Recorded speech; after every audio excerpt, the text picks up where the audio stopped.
नमस्कार दोस्तों।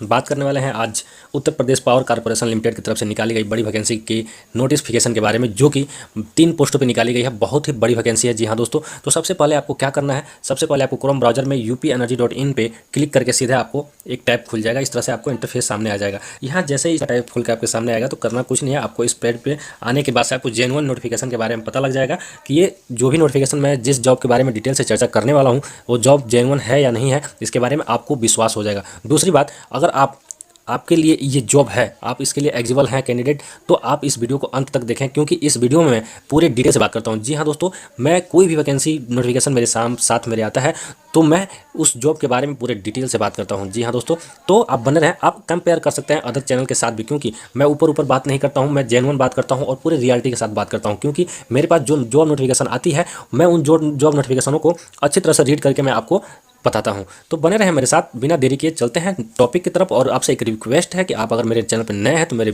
चैनल को सब्सक्राइब कर दीजिए। वीडियो अंत तक जरूर देखिएगा। अगर वीडियो आपको पसंद आती है तो वीडियो को लाइक जरूर कर दीजिएगा। अगर ये लगता है कि ये जॉब बहुत ही यूजफुल है तो अपने फ्रेंड सर्कल में हेल्पफुल कर दीजिएगा शेयर करके। तो चलिए बात करते हैं इसके जॉब नोटिफिकेशन के बारे में, 1 बाय 1 करके डिटेल में बात करेंगे। वीडियो लंबी हो सकती है बट मैं कोशिश करूंगा शॉर्ट बनाने के लिए, आपको ज़्यादा से ज़्यादा जानकारी फुल इसमें मिल जाए। ठीक है, तो बने रहें मेरे साथ। ले चलता हूँ आपको सीधे डायरेक्ट नोटिफिकेशन पेज पे। तो यहाँ पे देख सकते हैं, हम इस नोटिफिकेशन के बारे में पूरी डिटेल से बात करेंगे। बट यहाँ पे तीनों पोस्ट के लिए सेम कंडीशन है। जो भी आपकी एलिजिबिलिटी मांगी जा रही है वो थोड़ा डिफरेंट होगा। क्वेश्चन पेपर जो होने वाला थोड़ा डिफरेंट होगा और टाइपिंग की जो स्पीड मांगी गई है वो थोड़ा डिफरेंट होगा। बट बाकी सारी जो भी कंडीशन है वो सब सेम रहने वाले हैं। तो इसी नोटिफिकेशन में आप डिटेल से जानिए। बाकी मैं पोस्ट के बारे में, जो पोस्ट शेष रह जाएंगे उसके बारे में मैं आपको बता दूंगा कब से कब तक आवेदन करना है। थोड़ा सा डेट 1-2 दिन का चेंजेस है, बाकी और कुछ नहीं है, बाकी सेम है। तो चलिए इस नोटिफिकेशन के बारे में डिटेल से हम बात कर लेते हैं। तो वहीं बात किया जाए उत्तर प्रदेश की तरफ से जो निकाली गई भर्ती समूह पे, तो यहाँ असिस्टेंट अकाउंट के लिए बात की जाए अनारक्षित श्रेणी के लिए, तो यहाँ पे देख सकते हैं कि 109 पोस्टें खाली हैं। वहीं आर्थिक रूप से कमजोर वर्ग के लिए 24 पोस्टें खाली हैं। अन्य पिछड़ा वर्ग के लिए 56 पोस्टें खाली हैं। अनुसूचित जाति श्रेणी के लिए 48 और अनुसूचित जनजाति श्रेणी के लिए टोटल 3 पोस्टें हैं। यहाँ पे बात करते हैं, कुछ सम पॉइंट्स दे दिया गया है कि यहाँ पे जो भी आवश्यकता अनुसार संख्या है, घटाने बढ़ाने का अधिकार Uttar Pradesh power corporation limited के पास सुरक्षित है। यानी कि ये एक बात किया जाए तो उत्तर प्रदेश सरकार कुछ भी कर सकती है, घटा सकती है, बढ़ा सकती है, या हो सकती है रिजेक्ट भी कर दें, तो ये बाकी सरकार के पास में। दूसरा बात कर लेते हैं कि इसको आवेदन करने के लिए आपके पास आधार कार्ड होना जरूरी है, साथ ही साथ आपका वोटर ID होना भी जरूरी है। और वहीं बात कर लेते हैं मेन पॉइंट के बारे में। तो अगर आप इस पोस्ट के लिए अप्लाई करना चाहते हैं तो आपको उत्तर प्रदेश सरकार यानी कि उत्तर प्रदेश का निवासी होना अनिवार्य है। वहीं बात कर लेते हैं इसके केंद्र सरकार या किसी अन्य विभाग की सेवा से निष्कासित व्यक्ति उपरोक्त पद के लिए अर्हत नहीं है, यानी कि अप्लाई नहीं कर सकते हैं। इसका सीधा सीधा मतलब है कि आप कहीं किसी गवर्नमेंट जॉब कर रहे हैं किसी सेक्टर में उत्तर प्रदेश के अंदर, तो आपको उसके लिए अप्लीकेबल नहीं हो सकते हैं, क्योंकि आप वहाँ पे अगर सेवा से निष्कासित हो चुके हैं तो आप अप्लाई नहीं कर सकते हैं। ठीक है, वेतन की बात करें तो वहीं तो यहाँ जो वेतन मिलने वाली है 29,800 से लेकर 94,300। वाह, कितनी बड़ी वेतन यहाँ पे दे दी गई। ग्रेट अपॉर्चुनिटी हो सकता है आपके लिए। वहीं बात कर लेते हैं अनिवार्य शैक्षिक यानी कि आपकी क्वालिफिकेशन की बात में, तो अकाउंटेंट जो बात कही जा रही है वो किसी मान्यता प्राप्त विश्वविद्यालय, डीम्ड विश्वविद्यालय, केंद्र सरकार के एक्ट के द्वारा स्थापित डिग्री कॉलेज से आपका डिग्री होना चाहिए। तो वहीं बात कर लेते हैं आपके एज लिमिट के बारे में। तो एज लिमिट के बारे में बात करें तो यहाँ पे न्यूनतम आपकी एज जो होनी चाहिए 21 साल, अधिकतम होनी चाहिए 40 साल। ये सिर्फ अकाउंटेंट के लिए, बाकी मैं अलग अलग पोस्ट के लिए डिटेल में चर्चा कर दूंगा। यहाँ पे जो आपकी छूट मिलने वाली है वो मिलेगी, 5 साल की अधिकतम छूट मिल सकती है। आरक्षण की बात करें तो वो भी केंद्र सरकार यानी उत्तर प्रदेश सरकार पावर कॉर्पोरेशन का है, वो जो उसके पास होगा वो आपको मिलेगा। ठीक है सर, उसमें बात करें आरक्षण का लाभ लेने वाला व्यक्ति उत्तर प्रदेश का मूल निवासी होना अनिवार्य है, तभी लाभ ले सकते हैं, अन्यथा नहीं ले सकते हैं। किसी अदर स्टेट के होंगे तो नहीं ले सकते हैं। ठीक है, चयन प्रक्रिया की बात करें तो ऑनलाइन टेस्ट का आपकी CBT टेस्ट होगा, उसी के आधार पर आपका चयन किया जाएगा। ठीक है, इसमें लिखित टेस्ट के बारे में बात की जाए तो लिखित टेस्ट जो होने वाला है इसमें प्रश्न पत्र के 2 भाग होंगे, 50-50 क्वेश्चन होंगे। एक में 50 क्वेश्चन होंगे, दूसरे में 150 क्वेश्चन, टोटल 200 क्वेश्चन होंगे और एक क्वेश्चन 1 मार्क्स कैरी करेगा। और अगर आप गलती करते हैं तो वो 0.25 मार्क्स काट लिया जाएगा, यानी कि 1/4 भाग काट लिया जाएगा आपसे। ठीक है, वहीं बात कर ले कंप्यूटर नॉलेज के बारे में बात करें तो कंप्यूटर नॉलेज आपको कम से कम 50 अंक प्राप्त करना अनिवार्य होगा। वहीं बात कर लेते हैं द्वितीय भाग लिखित परीक्षा के बारे में बात करेंगे तो इसका सिलेबस क्या होने वाला है उसके बारे में हम बता दे रहे हैं, ताकि बहुत सारे कैंडिडेट्स पूछते हैं कि सिलेबस क्या होने वाला है। तो सिलेबस यहाँ देख सकते हैं कि जनरल इंग्लिश और जनरल हिंदी होगा, अर्थमेटिक होगा, अकाउंट से रिलेटेड आपका जो सब्जेक्ट है उससे रिलेटेड क्वेश्चन होंगे। वहीं अकाउंटेंसी से रिलेटेड प्रॉफिट लॉस का जो भी है बैलेंस शीट उसके बारे में, बिल ऑफ एक्सचेंज के बारे में, सेल्फ बैलेंस लीडर्स और सेक्शन बैलेंसिंग के बारे में, यानी यहाँ पे बात किया जाए तो आपको अकाउंट से रिलेटेड सब कुछ जानकारियाँ होनी चाहिए। वहीं बात कर लेते हैं कि प्रश्न पत्र 1 का अंक होगा और ये परीक्षा अधिकतम 150 मार्क्स से होगी। प्रत्येक गलत उत्तर के लिए 1/4 अंक कटौती कर ली जाएगी, पहले मैंने आपको बता दिया, इसमें कोई खास बात नहीं कही है। वहीं बात कर लेते हैं परीक्षा का स्थान, आपका सेंटर कहाँ होने वाला एग्जाम सेंटर यहाँ पे देख लीजिए, मेरठ, लखनऊ, आगरा, वाराणसी शहरों में होगी। अगर वहीं बात किया जाए तो आपका जो भी अंक प्रमाण पत्र है, अंक प्रमाण पत्र है, जाति प्रमाण पत्र है, ये सिर्फ 31/3/2001 के बाद निर्गत होना आवश्यक है। इस चीज़ को ध्यान में रखते हुए आप उसको अप्लाई कीजिएगा। अब वहीं बात कर लेते हैं अनापत्ति प्रमाण पत्र के लिए। तो जो अनापत्ति प्रमाण के लिए अभ्यर्थी किसी सरकारी अर्ध सरकारी विभाग में कार्यरत है तो उसे नियुक्ति के समय अपने विभागाध्यक्ष द्वारा अनापत्ति प्रमाण पत्र प्रस्तुत कराना आवश्यक है। अगर किसी गलती की वजह से निष्कासित कर दिया गया हो तो वो नहीं अप्लाई कर सकते हैं। अगर सामान्य रूप से उसका टाइम पीरियड पूरा हो गया हो, उसके बाद से अगर वो जॉब छोड़ना चाहता है तो उसके लिए अनापत्ति प्रमाण पत्र जरूरी होगा, तभी वो अप्लाई इस पोस्ट के लिए कर सकता है। चलिए, प्रमाण पत्र आपको चाहिए। वैवाहिक स्थिति में क्या कहा जा रहा है? वैवाहिक स्थिति में कहा जा रहा है कि आप एक ही मतलब पत्नी सिर्फ व्यय कर सकते हैं, बाकी 2-4 पत्नी हो तो आप अप्लाई नहीं कर सकते हैं। शारीरिक अस्वस्थता प्रमाण पत्र भी चाहिए। वहीं बात करें आवेदन शुल्क की, प्रोसेसिंग शुल्क के बारे में जान लीजिए कि जो भी अनुसूचित जनजाति श्रेणी है उनको 826 रुपये प्लस GST के साथ पे करना पड़ेगा। जो भी अनारक्षित और आर्थिक रूप से कमजोर व्यक्ति होंगे OBC के लिए 1180 रुपये GST के साथ पे करना पड़ेगा। वहीं विकलांग अभ्यर्थियों के लिए बात किया जाए तो सिर्फ 12 रुपया ही पे करना पड़ेगा GST के साथ। आप किसी भी तरह से ऑनलाइन कर सकते हैं, डेबिट से पे कर सकते हैं। वहीं बात किया जाए आवेदन कैसे करना है, आवेदन करने के लिए देख सकते हैं यहाँ पे www.uppcl.org खोल के आपको अप्लाई वाले बटन पे टैप करके इस नाम का एडवर्टाइजमेंट आपको, जैसे मैं पहला पेज जो दिखा रखा था वहाँ पे ऐसे आपको फ्लोटिंग करना नजर आता होगा। वहीं पे जाके आपको क्लिक करना होगा। जैसे क्लिक करेंगे तो हाउ टू अप्लाई पर क्लिक करके आप उसको रजिस्ट्रेशन करके अप्लाई कर सकते हैं। रजिस्ट्रेशन करने के लिए आपको ईमेल आईडी की जरूरत पड़ेगी, मोबाइल नंबर की जरूरत पड़ेगी, वो रखे रहिए। उसके जैसे ही आप उसमें आप अप्लाई करते हैं तो आपके यूजर नेम आ जाएगा, पासवर्ड आ जाएगा, उससे आप 1 बाय 1 करके स्टेप आप फॉर्म को फिलअप कर सकते हैं। प्रवेश पत्र की बात करें तो आपको ऑनलाइन ही मिलेगी। इस वेबसाइट पर आप जाकर अपना एडमिट कार्ड ले सकते हैं। प्रवेश पत्र डाक द्वारा प्रसिद्ध नहीं किया जाएगा, इसमें विशेष दिया जाएगा, आप उसका इंतजार मत कीजिएगा। अन्य कुछ जानकारियाँ हैं जो अगर आपको जानकारी है तो जीमेल आईडी पे आपको जाके, यानी कि जीमेल आईडी जो है helpdesk@621@gmail.com पे संपर्क कर सकते हैं। ये बात आपको समझ में। अब बात करते हैं इसके महत्वपूर्ण तिथियों के बारे में कि कब से कब तक ऑनलाइन कर सकते हैं। ऑनलाइन करने की जो तिथि है 8/10/2021 से लेकर 28/10/2021 तक आप कर सकते हैं। और वहीं बात किया जाए आपकी जो ऑनलाइन परीक्षा की अवधि है वो दिसंबर के प्रथम सप्ताह में होनी है। और यहाँ पे देख सकते हैं 17/9/2021 को नोटिफिकेशन जारी कर दी गई थी और आज के डेट में अपडेट हो गया। एडवर्टाइजमेंट नंबर आप यहाँ पे देख सकते हैं। अब वहीं बात करेंगे नेक्स्ट जॉब अपडेट के बारे में कि नेक्स्ट जो जॉब है ये तो हो गया अकाउंट से रिलेटेड। अब बात करते हैं ARO से रिलेटेड। तो चलिए चलते हैं नोटिफिकेशन पे। अब वहीं बात करने वाले हैं हम दूसरे पद पे, यानी कि ARO की पोस्ट पे, यानी सहायक समीक्षा अधिकारी के बारे में बात करने वाले हैं कि इसमें क्या क्या रिक्वायरमेंट मानी गई है, कितनी पोस्टें हैं, तो यहाँ जान लीजिए। अनारक्षित के लिए 9 पोस्टें हैं, आर्थिक रूप से जो कमजोर वर्ग है उसके लिए 0-0 दिया गया, अन्य पिछड़ा वर्ग के लिए 3 पोस्टें हैं, अनुसूचित जाति के लिए 2 और जनजाति के लिए 1 भी नहीं है। वहीं जो घटाने बढ़ाने की जो बात मैं किया था वो यहाँ भी हुआ है, क्योंकि यहाँ में सेम कंडीशन अप्लाई होगा, लेकिन यहाँ पे सिर्फ सैलरी थोड़ा डिफरेंस कर सकता है। यहाँ पे सैलरी आपको जो मिलने वाली इस पोस्ट के लिए वो 36,800 रुपये प्लस अन्य भत्ते जो भी मिलेगा allowance Uttar Pradesh power corporation की तरफ से आपको मिल जाएगा। राष्ट्रीयता की बात करें तो आपको भारत का नागरिक होना जरूरी है इस पोस्ट के लिए। अगर आप तिब्बत शरणार्थी हो, भारत में आए हो, अगर आपका निवास यहाँ पे अप्लाई 1 जनवरी 1962 के पूर्व आए हो तो आप अप्लाई इसके लिए कर सकते हैं।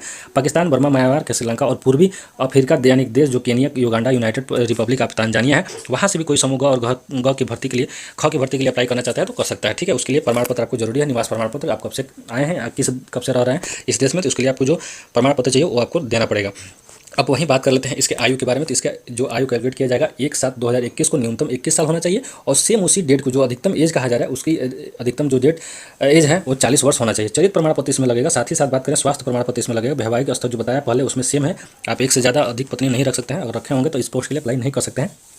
वहीं बात कर लेते हैं कुछ इंपॉर्टेंट पॉइंट्स के बारे में। तो आप किसी भी मान्यता प्राप्त विश्वविद्यालय से इस डिग्री की उपाधि आपको मिली होनी चाहिए। कंप्यूटर और हिंदी टंकन की बात किया है, टाइपिंग की बात किया है तो 30 वर्ड आपको 1 मिनट में टाइपिंग करना अनिवार्य है। चयन की बात करें तो सेम वही से ही चयन होने वाला है और आपका जो प्रश्न पत्र होगा 2 भागों में होगा और उसके लिए आपको यहाँ पे पता लग जाएगा आपका क्या सिलेबस है। तो सिलेबस आप यहाँ पे देख सकते हैं 1 बाय 1 करके समान अध्ययन, तर्किक ज्ञान, समान हिंदी और समान अंग्रेजी इंटरमीडिएट लेवल पे होगा और प्रश्नों की संख्या जो होगी वो टोटल 200 प्रश्नों की संख्या होगी और 200 मार्क्स होगा। वह एक क्वेश्चन 1 मार्क्स का होगा और अगर गलती करते हैं तो 1 4 आपका अंक काट लिया जाएगा। वहीं बात कीजिए यहाँ पे तृतीय भाग में। तो तृतीय भाग में आपसे क्या कहा जा रहा है, कुछ पॉइंट्स आप देख लीजिए, सुन लीजिए।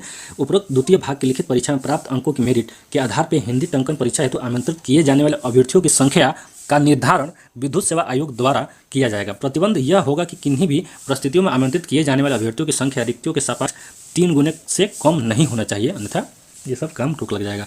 टंकन की बात वहीं किया जाए तो 5 मिनट की परीक्षा होगा जिसमें आपको प्रतिभाग लेना होगा और उसके लिए आपको हिंदी टाइपिंग करना होगा। हिंदी टाइपिंग करने की जो फ़ॉन्ट लैंग्वेज होगा वो कुर्तिक देव 010 या 016 फ़ॉन्ट में ली जाएगी। इस बात का आप खासा ध्यान रखिएगा। चयन के टाइप पे आप बात करें 30 वर्ड आपको प्रति मिनट में टाइप करना है, ये चीज़ अनिवार्य होगा, अन्यथा अगर नहीं कर पाएंगे तो चयन प्रक्रिया से बाहर हो जाएंगे। यहाँ पे 200 मार्क्स में पहले ही बता दिया, इसके बारे में कुछ ज़्यादा डिस्कस नहीं क्योंकि वीडियो बहुत ज़्यादा लंबी हो जाएगी। इसके बारे में जो सूचना मैं पहले नोटिफिकेशन में दे रखा हूँ। हाँ, यहाँ पे बात किया जाए अगर एज रिलेक्शन का, तो एज रिलेक्शन आपको सेम मिलने वाली है, जो भी होगा 5 साल तक अधिकतम मिलेगा। आरक्षण वहीं विकलांग के लिए बात किया, विकलांग के लिए 15 साल का आरक्षण मिलने वाला है। इस बात को विकलांग पोस्ट पे जो भी हैं जो अप्लाई कर सकते हैं उनके लिए 15 साल का छूट मिलेगा। वहीं बात कर लेते हैं इसके शुल्क के बारे में। शुल्क के बारे में देख लीजिए, उत्तर प्रदेश का अनुसूचित और जाति जनजाति श्रेणी के लिए 826 रुपये प्लस GST है, और अनारक्षित अन्य पिछड़ा वर्ग के लिए आर्थिक रूप से जो कमजोर है उनके लिए 1180 रुपये GST के साथ शुल्क देना पड़ेगा। किसी भी आप पेमेंट किसी भी मोड से कर सकते हैं, चाहे डेबिट हो या क्रेडिट हो या नेट बैंकिंग से। यहाँ पे आप देख सकते हैं कि आवेदन शुल्क जमा अगर किया जाए तो बात किया जाए कि इसके अतिरिक्त आप करेंगे तो आपका जो आवेदन शुल्क एक्सेप्ट नहीं किया जाएगा। इन्हीं चीज़ों के माध्यम से आपका शुल्क जमा होना चाहिए। ठीक है, अब बात कर लेते हैं जो भी आप प्रोसेसिंग चार्ज के मद में जमा की गई धनराशि किसी भी दशा में न तो वापस की जाएगी और ना ही अंतरारित की जाएगी, ट्रांसफर नहीं की जाएगी। ठीक है, वहीं बात की जाए आवेदन कैसे करना है, तो आवेदन इसके सीधे वेबसाइट पे जाना है। आपको ये एडवर्टाइजमेंट नंबर जो दिखाई दे रहा है उस पर जाकर सेम प्रक्रिया फॉलो करना है। ठीक है, प्रवेश पत्र आप इसके वेबसाइट से ही डाउनलोड कर सकते हैं। इसके प्रवेश डाक द्वारा प्रसिद्ध नहीं किया जाएगा, इसके बारे में पहले बता दिया, तो इसके बारे में कुछ और खास बात नहीं है। ठीक है, खास बात जो होगा मैं आपको बता दे रहा हूँ वन बाई वन करके। इसके थोड़ा सा डिटेल्स ये चेंजेस है यहाँ पे ऑनलाइन करने की। तो यहाँ पे 7/10/2021 से लेकर 27/10/2021 तक आप आवेदन कर सकते हैं, और इसकी जो परीक्षा होने वाली है दिसंबर के प्रथम सप्ताह में ही होने वाली है। तो यहाँ तक आपको क्लियर समझ में आ गया होगा। अब बात कर लेते हैं तीसरे पोस्ट के बारे में, कैंप असिस्टेंट के बारे में बात करेंगे। तो चलिए उसके नोटिफिकेशन पेज पे चलते हैं। यहाँ पर देख सकते हैं शिविर सहायक ग्रेड 3 के लिए अप्लाई करने वाले जो भी कैंडिडेट हैं वहाँ पे देख सकते हैं अनारक्षित के लिए 27 पोस्टें खाली हैं। आर्थिक रूप से जो भी कमजोर वर्ग है उनके लिए 4, अन्य पिछड़ा वर्ग के लिए 16, अनुसूचित जाति के लिए 0, अनुसूचित जनजाति के लिए इसमें 2 पोस्टें खाली हैं। ठीक है, बाकी जो कंडीशन है इसमें सेम है। वीडियो लंबा ना हो इसके लिए मैं शॉर्ट में आपको बता दूंगा। इसके वेतन के बारे में बात कर सकता हूँ जी, क्योंकि इसका वेतन बहुत इंपॉर्टेंट है। यहाँ पे देख सकते हैं वेतन जो मिलने वाला है 27,200 से लेकर 86,100 रुपये मिलेगा, प्लस अन्य भत्ते जो सरकार की तरफ से मिलने वाली है वो भी दिया जाएगा। राष्ट्रीयता के बारे में जो बात किया हूँ सेम रहने वाली है। वहीं बात करेंगे चरित्र प्रमाण पत्र के बारे में, तो चरित्र प्रमाण पत्र भी लगेगी आपकी। वहीं बात करेंगे स्वच्छता प्रमाण पत्र के बारे में, तो वो भी आपका लगने वाला है। वैवाहिक स्तर के बारे में जो डिटेल में बात किया वो भी आपको होना चाहिए। साथ ही साथ इसके जो टर्म और कंडीशन है वन बाई वन करके मैंने आपको बता दिया है। थोड़ा सा चेंजेस यहाँ आपको देखने को मिल जाए, क्योंकि उसमें 30 वर्ड टाइपिंग करना चाहिए था, लेकिन यहाँ पे आपको दे दिया हिंदी आशुलेखन में कम से कम आपको 60 शब्द 1 मिनट में टाइपिंग करना अनिवार्य है, और कंप्यूटर और हिंदी संगणक में 30 शब्द टाइपिंग करना अनिवार्य है। बाकी जो आपको पेपर होने वाला 2 भागों में होने वाला है। और यहाँ पे अगर सिलेबस की बात करें, यहाँ पे दिखा देता हूँ सिलेबस जो आपका होने वाला है। तो यहाँ पे भी सेम सिलेबस है, सामान्य ज्ञान, तर्किक ज्ञान, सामान्य हिंदी और सामान्य अंग्रेजी इंटरमीडिएट लेवल पे होगा। क्वेश्चन की संख्या इसमें थोड़ा ऊपर नीचे होगी, क्योंकि सामान्य अध्ययन में 25 है, उसमें 20 था, यही थोड़ा चेंजेस है। बाकी इसमें 70 था, इसमें 65 कर दिया गया है। बाकी क्वेश्चन की जो संख्या 200 है, 200 ही रहने वाली है दोनों पेपरों में। अब इसके बारे में बात करेंगे आवेदन शुल्क की, तो आवेदन शुल्क सेम रहने वाली है। ठीक है, इसमें जो बात कही जा रही है सेम है। इसमें जो बात की जा रही है हिंदी टाइपिंग टंकन के बारे में, तो ये फ़ॉन्ट देख लीजिए आप, उसी फ़ॉन्ट में आपको टाइप करना है। इसके लिए 5 मिनट का आपको समय लेना पड़ेगा। ठीक है, बाकी जो चीज़ है वो वन बाई वन करके 200 अंकों का क्वेश्चन होगा।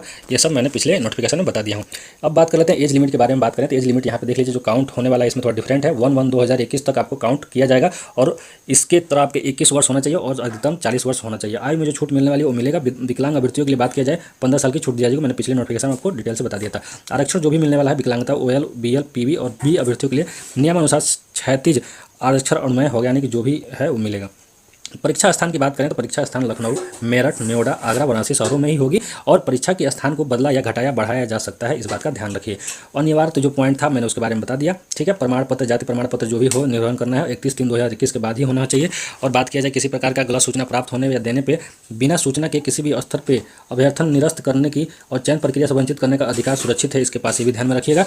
ठीक है, किसी भी तरह स्तर पे आप आवेदन कर रहे हैं तीनों पोस्टों पे, तो उसमें बदलाव यानी कि नाम, जन्मतिथि, जाति श्रेणी आदि नहीं किया जाएगा। इससे पहले आप सतर्क होकर ही आप फॉर्म फिलअप करें, अन्यथा बाद में इसका रिकरेक्शन करने का चांस नहीं दिया जाएगा। और जो भी पेमेंट करेंगे उसको भी आप रिफंडेबल नहीं होगा पेमेंट, ये भी इस बात का ध्यान रखेगा। तो जो भी करना हो आप वन बाई वन करके और डिटेल से पूरे इंतमाम से आप फॉर्म को फिलअप करें। वहीं आवेदन शुल्क की बात करें तो आवेदन शुल्क आपको बता दिया गया है 826 1180 रुपये लगने वाला है। अब बात कर लेते हैं इसके जो भी प्रवेश पत्र आपको डाउनलोड उसी वेबसाइट से होगा। बाकी सेम इसमें जानकारी है, कोई अन्य इसमें नहीं है। बाकी हेल्पलाइन नंबर है। हाँ, इसमें आवेदन करने की जो तिथि है वो थोड़ा सा चेंजेस है, इसमें देख सकते हैं। इसमें आवेदन करने की जो शुरू डेट है 5/10/2021 से लेके और लास्ट डेट 25/10/2021 तक होना चाहिए। और वहीं बात करें परीक्षा की तिथि कब निर्धारित होगी, तो दिसंबर के प्रथम सप्ताह